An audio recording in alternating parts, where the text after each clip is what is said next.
I'm a member of a conservative church within the PCA. I'm a Reformed Baptist, and at our current church, my wife and I love the preaching and the teaching, the community, the fellowship.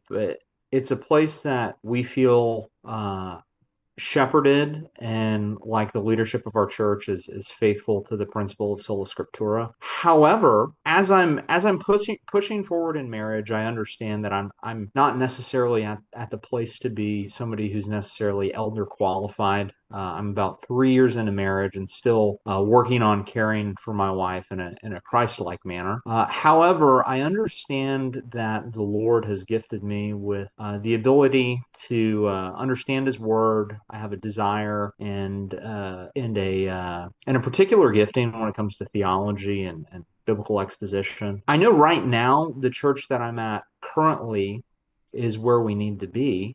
However, I also understand that at certain points in people's lives, when they be qualified men, they are commanded to seek either a diaconal position or an elder position. Being in the PCA, I'm never going to be able to be ordained because I don't fully affirm the Westminster Confession of Faith. However, I would feel comfortable affirming a document like the London Baptist Confession of Faith.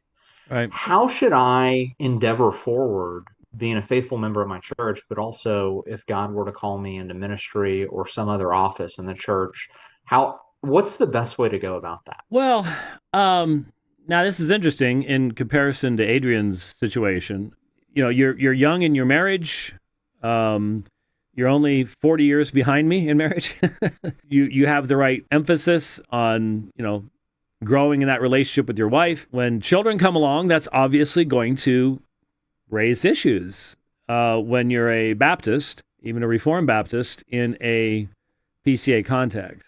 And there can be some serious pressures there that, again, if you were out in the middle of nowhere and you didn't have any other choices, then you have to deal with those pressures and maybe make accommodations that don't require you to compromise your faith, but that you can get along with. But in Houston, there are, I'm sure, a number of faithful evangelical Reformed Baptist churches that you could be a part of. So it's a little bit of a different context, I would assume, than Adrian has, where you're forced to make those sort of ecumenical connections.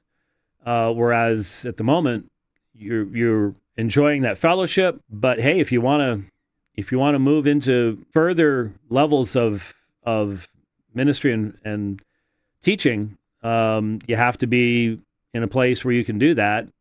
And given you're in Houston, there would be places where you could do that.